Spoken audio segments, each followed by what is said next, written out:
여러분 안녕하세요. 오늘은 이제 요한복음 3장에 와서 예수님과 니고데모의 만남의 이야기를 통하여 함께 은혜를 나누는 시간을 가져보려고 합니다. 예수님과 니고데모의 대화가 이제 우리가 볼 것이 너무 많기 때문에 이제 조금 나누어 살펴보려고 하는데요. 오늘은 먼저 앞부분을 살펴보겠습니다. 하나님의 말씀 요한복음 3장 1절부터 8절까지 있는 말씀을 함께 보시겠습니다. 바리새인 중에 니고데모라 하는 사람이 있으니 유대인의 관원이라. 그가 밤에 예수께 와서 가로되 랍비여 우리가 당신은 하나님께로 오신 선생인 줄 아나이다. 하나님이 함께 하시지 아니하면 당신의 행하시는 이 표적을 아무라도 할 수 없음이니이다. 예수께서 대답하여 가라사대 진실로 진실로 내게 이르노니 사람이 거듭나지 아니하면 하나님의 나라를 볼 수 없느니라. 니고데모가 가로되 사람이 늙으면 어떻게 날 수 있삼나이까? 두 번째 모태에 들어갔다가 날 수 있삼나이까? 예수께서 대답하시되 진실로 진실로 내게 이르노니 사람이 물과 성령으로 다시 태어나지 아니하면 하나님 나라에 들어갈 수 없느니라. 육으로 난 것은 육이요 성령으로 난 것은 영이니 내가 내게 거듭나야 하겠다는 말을 기이 여기지 말라. 바람이 임의로 불 때 내가 그 소리를 들어도 어디서 오며 어디로 가는지 알지 못하나니 성령으로 난 사람은 다 이러하니라. 아멘. 오늘 말씀은 한 인물의 등장으로부터 시작을 하죠. 그 인물의 이름은 니고데모입니다. 이 사람은 성경에 그렇게 많이 등장하지 않는 인물이지만 오늘 말씀에 등장하는 것 이 하나로도 많은 것을 얻은 사람이기도 합니다. 니고데모라는 이름의 뜻은 승리한 백성 혹은 백성의 정복자라는 뜻을 가지고 있습니다. 그리고 이 사람은 성경에서 서술하기로는 정말 많은 것을 가진 사람이었습니다. 3장 1절에 그를 설명하기에 바리새인 그리고 유대인의 관원으로 이야기하고 있습니다. 이제 유대인의 관원이란 말은 그 당시에 이제 산헤드린 회원, 지금으로 따지면 국회의원으로 보시면 될 것 같습니다.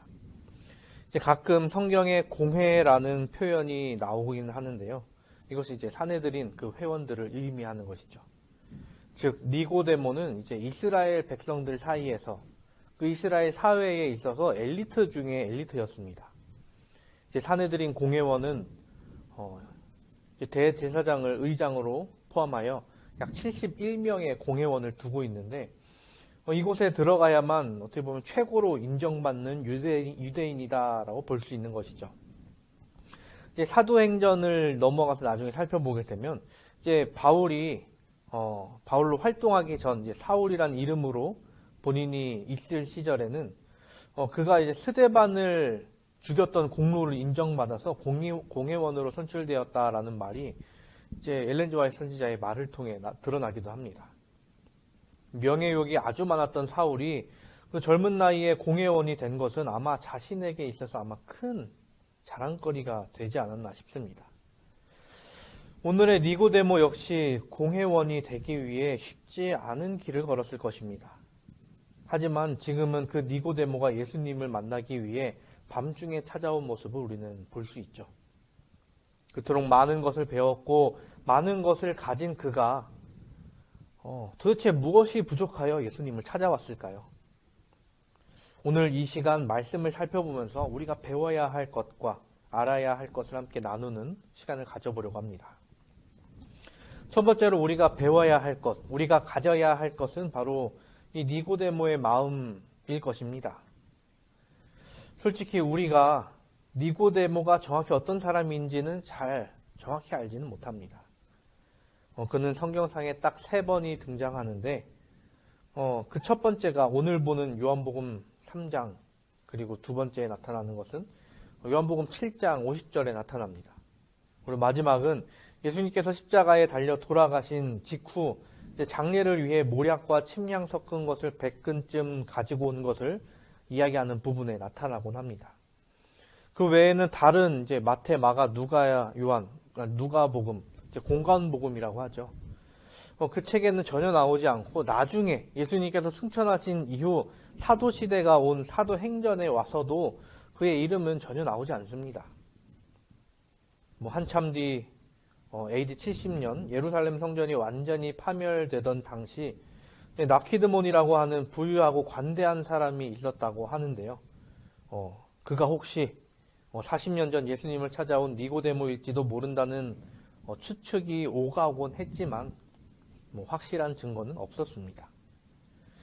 여하튼 니고데모라는 사람을 살짝 분석해 보자면 그는 율법에 대해 많은 것을 배우고 또 그렇게 삶을 살고자 했지만 자신의 신앙을 계속 의심하지 않았나 생각해 봅니다. 엄밀하게 이야기하면 의심보다는 진리에 대한 갈망, 진리에 대해 항상 고민하고 정로, 올바른 길로 가고 싶은 마음이 그에게 항상 있지 않았나 생각해 봅니다. 성경에는 그런 내용이 있지는 않지만 시대의 소망에서는 예수님께서 성전을 뒤엎으실 때 니고데모도 그 자리에 있었다라고 이제 묘사합니다. 이제 성전에서 장사하고 더럽히고 있을 때 니고데모는 아마 이것이 잘못된 것이 아닐까라고 생각하고 있었을지도 모르겠습니다. 그랬던 그가 그 모든 것을 뒤엎으시는 예수님을 봤을 때 그의 마음이 조금씩 예수님을 향해 끌려가고 있었던 것이죠. 그는 성경을 열심히 연구하는 사람으로서 자신들의 조상이 성전을 어지럽힘으로 인해서 그 결과로 하나님께서 그들에게 심판하셨음을 잘 알고 있었을 것입니다. 그 심판의 결과는 고향을 잃고 성전이 무너짐을 경험하는 것들이었습니다. 그래서 다른 관원들이 나중에 이제 그 예수님께서 그 일을 하신 직후 예수님에 대해 취해야 할 조치를 강구하고 있을 때 이제 니고데모는 그 사람들에게 주의와 자제를 조언했다라고 합니다. 그리고 예수님께서 관원들을 향하여 호통치셨을 때에 그의 마음에는 깊은 울림이 가득했던 것이죠. 그렇게 그는 결국 예수님을 찾아가게 됩니다. 이 모든 것을 종합해 봤을 때 그를 예수님께로 이끈 가장 큰 요인은 그의 마음에 영적 호기심이 자리 잡고 있었기 때문이 아닐까 생각해 봅니다. 그는 자신이 배워온 그 율법의 본질을 너무나도 알고 싶어 했습니다. 그리고 예수님께서 말씀하시는 그 표적에 대해 더 알고 싶어 했습니다. 나의 신앙이 이대로 머물러서는 안 된다.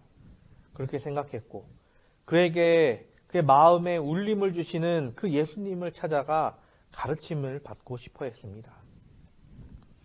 하지만 예수님을 찾아가는 그 순간까지도 예수님이 메시아이심을 그는 깨닫지 못하고 있었던 것 같습니다. 그래서 예수님을 찾아갔을 때 예수님을 뭐라고 부르죠? 랍비어라고 부릅니다. 이 호칭 역시 일반적인 사람에게 붙일 수 있는 높은 호칭 중에 하나이긴 합니다.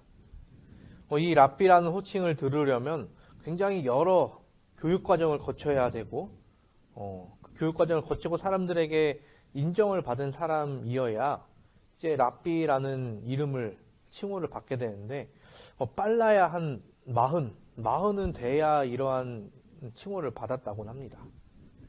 그럼에도 불구하고 예수님께 가르침을 받기 위해 찾아온 것으로 그가 예수님을 향하여 인간 대 인간으로서 어떻게 보면 할 수 있는 가장 최고의 존칭으로 예수님을 부른 거라고 볼 수 있는 것이죠. 하지만 예수님과의 대화를 통해서 그에게는 더 많은 호기심이 생겼고 그로 인해 더 많은 가르침을 받게 됩니다.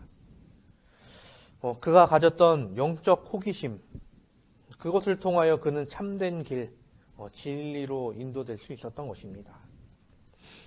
세상에 많은 그리스도인들 그리고 우리들이 가져야 할 것 역시 이런 영적 호기심이 아닐까 생각해 봅니다.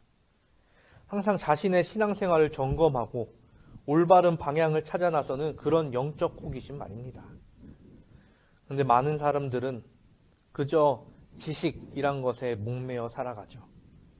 아는 것이 힘, 지식이 곧 힘이다 라고 이야기를 합니다.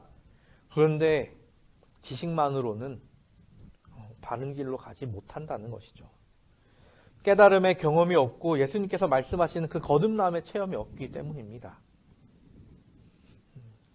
무지보다 훨씬 더 무서운 것이 무각인 것입니다. 배움과 그의 성품이 정비례하지 않는다는 것, 이것은 모두가 아실 것입니다. 아무리 우리가 학교에서 도덕과 윤리를 가르치지만 그것을 그저 시험 보기 위해 공부하고 학문으로서 공부한 사람은 그것을 그저 글자에 불과한 삶을 살아가게 됩니다. 하지만 그 가르침을 통하여 삶에 대입하고 또 그렇게 살려고 노력한 사람은 실제로 어느 정도 그에 맞는 삶을 살아가곤 하죠. 이것은 예나 지금이나 전혀 다르지 않습니다. 지식이란 것은 그러합니다. 시대의 소망 171페이지에는 이렇게 이야기합니다. 유한한 지력을 가진 인간이 구속 사업을 이해한다는 것은 불가능한 일이다. 그 오묘는 인간의 지식의 한계를 초월한다. 그러나 사망에서 생명으로 옮아간 자는 그것이 하나의 거룩한 실제임을 깨닫는다. 우리가 이곳 지상에서 개인적인 경험을 통하여 구속의 시작을 알 수 있을지라도 그 결과는 영원한 세대에 미친다. 예수님 때에도 그렇게 하나님의 말씀을 듣고 배우고 모든 것들을 알고 있었지만 하나님께서 사람들에게 바라는 모습대로 살지 못한 사람들이 결국 예수님을 십자가에 못 박았습니다. 그런데 니고데모의 삶은 그들과는 달리 옳은 길을 향해 나아가길 원했던 것이죠. 그것이 비록 자신이 배워왔던, 자신이 평생을 배워왔던, 외워왔던 그 모든 것들을 부정하는 것이라 할지라도 그는 그러하길 원했습니다. 이러한 영적 호기심이 우리의 삶에도 있기를 간절히 바랍니다. 그 영적 호기심은 우리를 예수님께서 이 계신 곳으로 인도할 것입니다. 그러므로 인하여 우리가 참된 삶, 진리의 삶을 살아가게 되기를 간절히 바랍니다. 이어서 우리가 살펴볼 것은 예수님의 말씀입니다. 예수님께서 이야기하신 것은 먼저 거듭남인데요. 거듭나다라는 것은 무슨 말일까요? 거듭이라는 단어의 원어는 아노덴이라고 하는데요. 이 단어는 일반적으로 세 가지의 뜻을 갖고 있습니다. 위에서부터 처음부터, 그리고 두 번째는 다시, 그리고 세 번째는 위에서부터, 곧 하나님께로부터라는 뜻이 있습니다. 우리가 잘 알듯이 이스라엘 백성들은 선민 사상을 가지고 있었습니다. 우리나라 사람들도 홍익인간 정신을 통해서 신으로부터 내려온 자식이다라고 이야기를 하곤 하지만 우리가 가진 선민 사상은 비교도 하지 못할 정도로 이스라엘 백성들의 선민 사상은 아주 대단합니다. 하나님께서 자신들을 택하셨다. 그렇기에 우리는 남들보다 더 우월하며 더 많은 것을 누릴 수 있는 사람들이다라는 생각을 가지고 있죠. 하나님께서는 분명 아브라함을 택하시고 그를 통해 민족을 이루셨음을 우리는 잘 알고 있습니다. 그런데 하나님께서는 이스라엘 백성들에게만 모든 축복을 허락하셨는가? 그건 또 아니라는 것이죠. 이스라엘 백성들이 출애굽 당시에 함께 나온 이집트인들도 하나님의 말씀대로 따라가기만 한다면 그들도 이스라엘 백성들과 같은 것을 누릴 수 있었습니다. 그리고 가나안 입성 당시, 가나안 정복 당시 이스라엘 백성들을 찾아왔던 기브온인들도 그들이 거짓말만 하지 않았더라면 아마 이집트인과 별반 다르지 않게 이스라엘 사람들과 같이 살아갔을 것입니다. 이후에도 유대인들은 이방인이 기도와 제사, 더 나아가 할례를 받던가 침례를 받게 되면 그렇게 유대교에 개종하게 된다면 그를 중생한 자로 여겼다라고 합니다. 즉 중생의 역사는 예수님께서 공생애를 하시면서 말씀하신 새로운 개념이 아니라 훨씬 이전부터 있었다는 것이죠. 이와 관련하여 화이트 선지자는 시대의 소망 171페이지에 이렇게 이야기합니다. 거듭남의 역사에 관한 이스라엘의 무지는 변명할 여지가 없었다. 이사야는 성령의 감동을 받아서 이렇게 기록하였다. 대저 우리는 다 부정한 자 같아서 우리의 의는 다 더러운 옷 같으며. 다윗은 하나님이여 내 속에 정한 마음을 창조하시고 내 안에 정직한 영을 새롭게 하소서라고 기도하였다. 에스겔을 통하여 이런 약속이 주어진 바 되었다. 또 새 영을 너희 속에 두고 새 마음을 너희에게 주되 너희 육신에서 굳은 마음을 제하고 부드러운 마음을 줄 것이며 또 내 영을 너희 속에 두어 너희로 내 율례를 행하게 하리니 너희가 내 규례를 지켜 행할지니라. 근데 오늘 예수님께서 말씀하시는 이 거듭남이란 단순히 개종을 의미하는 것이 아닙니다. 선택받은 백성인 유대인들조차도 하나님 나라에 들어가기 위해서는 인간의 노력에 의해서가 아니라는 것입니다. 그 모든 것은 하나님의 은혜와 능력에 의해서 어느 한 부분만 개선되는 것이 아니라 인간 전체의 본성이 새롭게 되는 사건이 필요하다라고 말씀하십니다. 왜냐하면 거듭남이란 죄와 허물로 죽었던 영적 생명을 새로운 피조물로 다시 살리는 성령의 역사이기 때문인 것이죠. 니고데모는 구약에 나온 이 말씀들을 다 읽었고 알고 있었습니다. 하지만 그가 흐린 마음으로 그 말씀들을 읽었기에 그 말씀의 원래 뜻을 이해하지 못하고 있었던 것이죠. 그러다 예수님을 통하여 그 말씀의 뜻을 깨닫기 시작합니다. 외적인 생애에 적용되는 율법의 단순한 순종은 그것을 아무리 지킬지라도 그 모든 행위가 사람에게 하늘 왕국에 들어갈 자격을 줄 수 없다는 것, 그것을 깨달았습니다. 예수님은 거듭남에 대해 그 잠깐의 혼란을 겪고 있는 니고데모에게 또 이렇게 말씀하십니다. 본문 5절에서 7절. 예수께서 대답하시되 진실로 진실로 내게 이르노니 사람이 물과 성령으로 나지 아니하면 하나님 나라에 들어갈 수 없느니라. 육으로 난 것은 육이요 성령으로 난 것은 영이니 내가 내게 거듭나야 하겠다는 말을 기이히 여기지 말라. 여기서 우리가 살펴볼 것은 예수님께서는 하나님의 나라를 설명하실 때 이제 두 개로 나누어서 설명하셨다는 것입니다. 무엇을 나누셨는가? 처음은 하나님 나라에 들어간 자와 못 들어간 자의 차이는 물과 성령으로 나야 한다는 것, 이것의 차이가 있습니다. 그 다음은 육과 영으로서 나누어지는 것에 대해서 또한 말씀하셨습니다.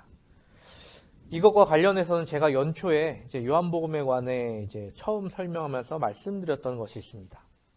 그것은 이제 요한이 복음서를 쓸 때 이제 좀 더 철학적인 주제로 더 나아가 신학적인 주제로 기록했다고 말씀을 드렸었는데요. 당연하게도 그 당시 로마가 세계를 지배하던 시기였기에 그 그리스 로마 철학이 가장 사람들에게 주된 학문이었습니다. 그래서 로마 철학자들에게 존경받는 철학자 이제 플라톤에 의해서 주장이 제기된 이원론이 이제 가장 기본이 되었었습니다. 이 플라톤이 주장한 이 이원론은 육체와 영혼이 분리되어 있다라는 것인데요.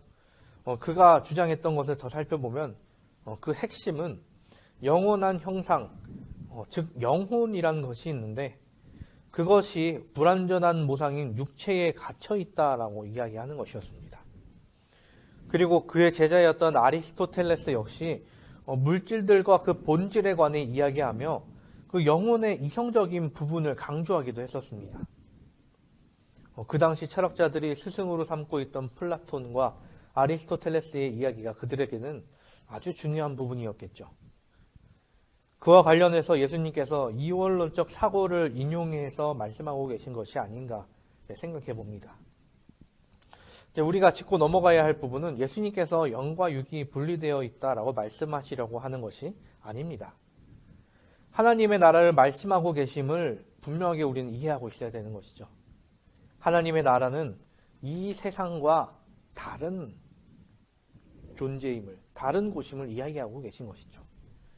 그렇게 하나님 나라에 가기 위해서는 이 세상의 것을 걸친 채로는 불가능하다라는 것을 이야기하고 계신 것입니다. 이 세상의 것은 무엇입니까? 하나님의 것을 제외한 모든 것이 이 세상의 것이겠죠. 그렇기에 사람은 하나님의 나라를 가기 위해 무엇을 해야 할까요? 그것은 바로 선택입니다. 사람이 태어날 때 안타깝게도 죄의 몸을 지니고 태어납니다. 이것은 누구나 다르지 않죠. 그리고 자라나고 또 살아가면서 여러 가지 선택의 갈림길에 서게 됩니다. 우리가 하는 선택에 따라서 우리가 가게 될 곳이 정해지게 된다는 것이죠. 그 상황에 우리는 무엇을 선택하며 살아가시겠습니까? 그리고 하나님의 나라에 가게 된 사람들은 무엇을 선택했을까요? 이것과 관련해 이제 사도 바울이 기록한 말씀이 있죠. 그 책은 히브리서 11장, 흔히들 믿음장이라고 불리우는 말씀입니다. 이 장에서는 여러 믿음의 선조들이 자신의 상황 가운데서 어떤 것을 선택했는지를 쭉 이야기하고 있습니다. 아벨로부터 시작해서 구약의 선지자들까지 이어지며 그들의 이야기를 다 하려면 내가 시간이 부족하다라고 이야기를 하곤 하죠. 어찌 보면 문명 속에서 가장 편하게 그리고 더 많은 것을 누릴 수 있었을 것 같이 보이던 그 아브라함은 어떠했습니까?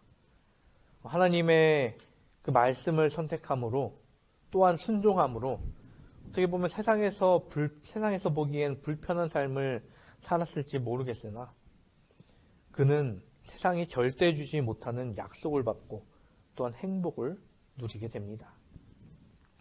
모세도 애굽의 왕의 장자로 사는 것보다 자기 백성과 함께 고난받는 길을 선택했다라고 합니다. 시편 84편의 저자는 악인의 장막에 거하는 것보다 하나님의 집 문지기로 있는 것이 더 나음을 깨달은 자였습니다.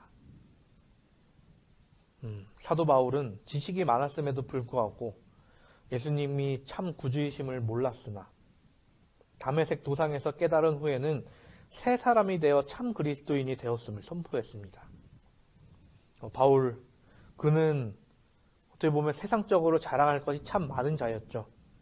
그럼에도 불구하고 예수 그리스도와 십자가 외에는 자랑하지 않겠노라 라고 이야기를 합니다. 하나님의 나라를 선택하는 것. 그것은 이 세상에서 사는 삶과는 전혀 다르게 살아가야 합니다. 하늘에 가기를 원하면서 이 땅의 것을 여전히 가진 삶, 놓지 못하는 삶을 살아간다면 이것은 정말 이기적인 삶이겠죠. 세상이 기독교를 향하여, 교회를 향하여 손가락질하며 비판하는 이유 중 하나는 교회가 하는 말을 교회 본인이 자신이 지키지 않는다는 것입니다. 지금 이 시국에 와서도 사람들을 가장 불안하게 하는 것 중 하나가 교회에 나와서 예배를 드리는 것이라고 하죠. 일주일간 각자 떨어져 생활하던 사람들이 갑자기 한 곳에 모이는 것. 이것을 통해서 감염이 되는 일이 적지 않게 일어나는 게 가장 큰 문제입니다. 그래서 미국의 어떤 목사님은 이렇게 이야기합니다. 성경에 나오는 계명이 하나님을 사랑하는 것, 그리고 이웃을 사랑하는 것이다. 그런데 사랑한다고 말하는 이웃을 감염시킬 매개체가 되는 행동이 과연 이웃사랑을 실천하는 일인가? 라고 이야기를 합니다. 물론 예배를 드리지 않는 것이 이웃을 사랑하는 방법이라고 말씀드리려는 것이 아닙니다. 제가 말씀드리려는 것은 말로만 거듭난 삶을 살아가는 것은 누구에게도 유익이 되지 못한다는 것입니다. 예수님께서 육과 영으로 나누어서 하신 이 말씀은 이쪽과 저쪽 중에 명확히 해야 하는 것을 말씀하시고 계신 것으로 생각됩니다. 시대소망 172페이지에는 니고데모가 예수님을 통해 이 말씀을 들었을 때를 표현합니다. 인간의 판단으로는 니고데모의 생애는 외롭고 존경할 만한 것이었으나 그리스도 앞에 있을 때에는 그는 자기의 마음이 부정하고 생애가 거룩하지 못하다는 것을 깨달았다. 그렇게 올바르게 살아왔던 사람도 예수님 앞에서는 한없이 부끄러울 따름이었겠죠. 그런데 예수님을 만나서 그런 마음을 가졌다 할지라도 새로운 삶을 살고자 하는 마음을 갖지 못한 사람도 상당히 많았습니다. 그런데 니고데모는 예수님을 만나고 자신이 변화되어야 한다는 사실을 깨달았습니다. 이것이 인간이 하나님의 말씀을 그리고 예수 그리스도의 은혜를 그리고 성령 하나님의 감동하심을 만나게 됐을 때 느껴야 할 진짜 감정인 것이죠. 이것을 듣고 배웠음에도 불구하고 실제로 그 마음을 갖지 못한다면 그 모든 것들이 그의 삶에 무슨 소용이 있겠습니까? 사랑하는 우리 성도 여러분, 우리의 삶이 영적 호기심을 통해 우리의 삶을 계속해서 되돌아보기를 간절히 바랍니다. 그리고 예수님께서 가르치신 대로 명확한 선택을 통하여 우리가 하늘을 향해 나아가게 되기를 간절히 바랍니다. 시대소망 172페이지에는 또 이렇게 이야기합니다. 니고데모의 마음은 그리스도께로 이끌려가고 있었다. 구주께서 거듭남에 대하여 그에게 설명하셨을 때에 그는 이 변화가 자기 자신에게서 이루어지기를 갈망하였다. 예수님을 만남으로 인하여 변화됨을 얻는 경험, 이러한 것이 우리의 삶 속에서도 언제나 이루어지게 되기를 간절히 바랍니다. 우리의 신앙생활이 물에 들어갔다 나온 침례로 끝나는 것이 아니라 성령으로 인하여 침례를 받고 날마다 새롭게 됨을 갈망하고 또한 하나님께 구하며 그렇게 살게 되는 그러한 삶을 살게 되기를 간절히 바랍니다. 그로 인해 우리가 그리스도인으로서 많은 사람을 주께로 인도해 하늘을 향해 다 함께 나아가는 그러한 우리 모두가 되기를 간절히 바랍니다. 이 안식일 나 자신을 위해 기도하면서 또한 주위 이웃을 위해 기도하고 이 세상을 위해 기도하는 시간이 되기를 또한 바랍니다. 예수님께서 우리를 사랑하심을 기억하며 그 사랑을 누리고 또한 실천함으로써 조금씩 더 하늘 사람으로 변하는 우리 모두가 되기를 바라면서 말씀을 줄이겠습니다. 잠시 기도하시겠습니다. 하늘에 계신 우리들의 아버지 하나님, 우리를 사랑하여 주사 새롭게 되는 방법을 알려주신 그 은혜를 감사를 드립니다. 우리의 삶 속에 참 세상 것들이 많이 있음을 주님 아시오니 우리의 삶 속에 그 모든 것들을 제하고 새로운 것을 향하여 하늘을 향하여 나아갈 수 있는 힘과 용기, 능력 허락하여 주시옵소서.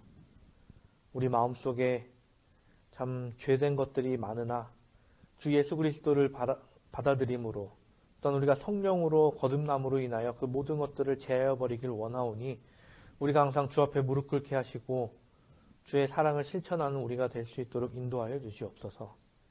우리가 이 안식일 주님 안에서 또한 안식을 취할 때에 더욱더 하나님만을 생각하며 또한 하나님께서 우리에게 주신 가정과 가족과 또한 이웃들을 생각하며 또한 고통받는 많은 사람들을 기억하며 모든 것들을 위해 기도하는 또 기도의 시간을 보낼 수 있도록 인도하여 주시옵소서.